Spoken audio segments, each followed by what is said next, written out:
Welcome to the Forward Focus FlashCast, bite-sized episodes on leadership development with quick tips that you can implement right away. I'm your host, Jon Reusch, and in today's episode, we're talking about selectively saying yes while you strategically say no.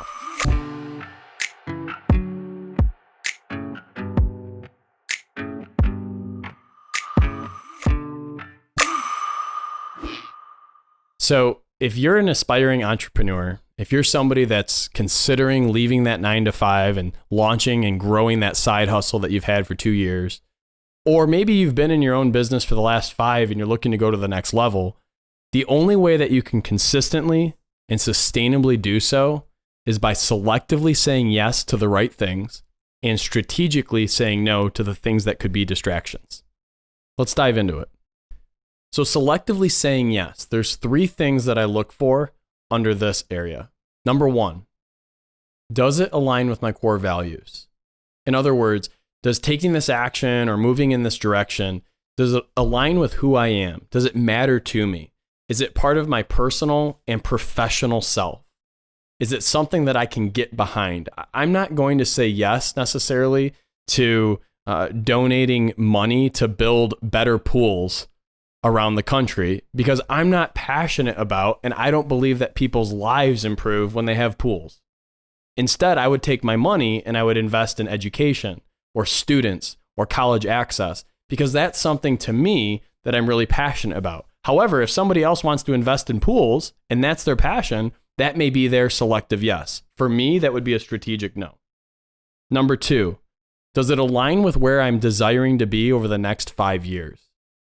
I learned very quickly that if you put your mind to a task, a project, an opportunity, we as humans can accomplish so many great things.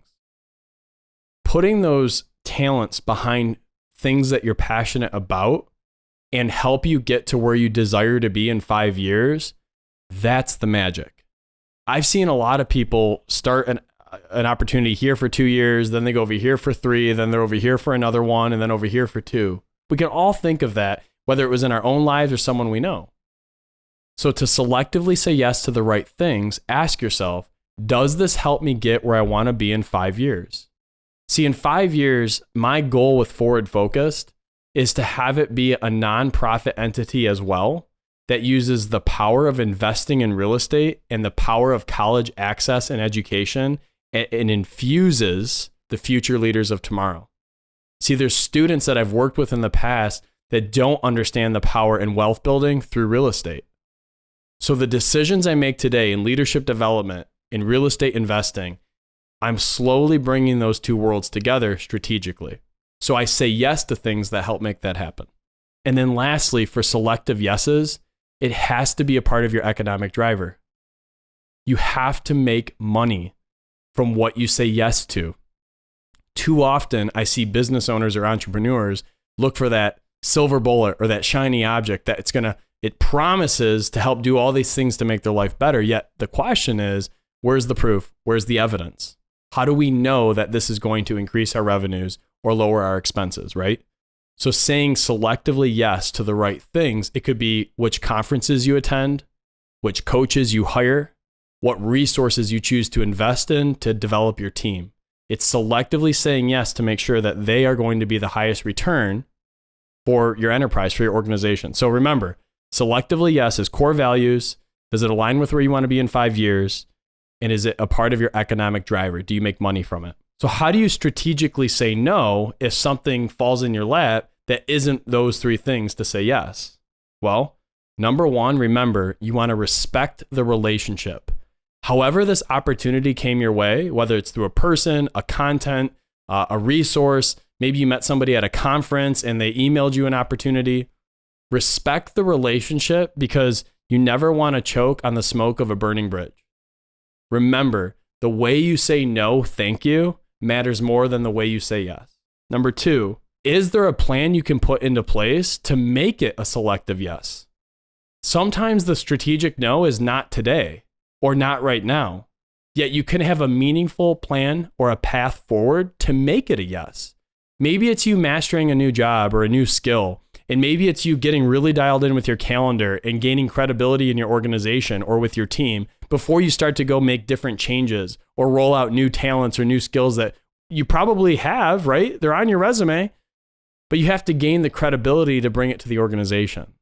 So you strategically say no today, you earn trust, you earn respect, and you earn the right to then say yes later. So critical to master that skill in leadership. And then lastly, don't worry about making the right decision every time. When you're strategically saying no and you're respecting the relationship and you're asking, is there a plan to a yes? Once you've made that decision, make that decision the right one. Own it. You said no. Respect that boundary. Don't go down the funnel of what could have been or what should be or I wish I would have. And the way that you can do this easier is by revisiting your goals on a regular basis, at a minimum monthly. At a minimum monthly. Your goals are literally the lighthouse to where you want to take your organizational ship. That lighthouse won't bring you too close to the rocks to sink it, but it will keep you on point of where you need to go.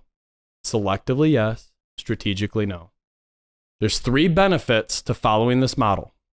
Number 1, it gives you extreme focus on what matters most. Extreme focus. You can say, without a doubt, yes, that makes sense. No, it doesn't, and here's why. Number 2, it actually gives you freedom. It allows you to take a step back and breathe and say, you know what? I own that this is my lane. This is where I'm going to focus.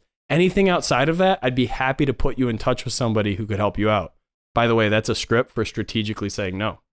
And then lastly, and I think this is most critical, it allows you to have balance.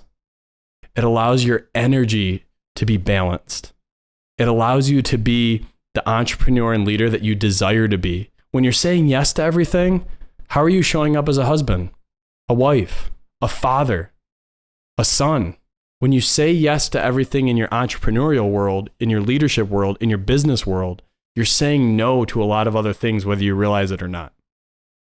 I really encourage you to watch this again, to selectively say yes and strategically say no. The benefits will far outweigh what you might miss out on. If you found value in today's content, please be sure to subscribe so you never miss a lesson to be the leader that you deserve to be. Until next time, lead on.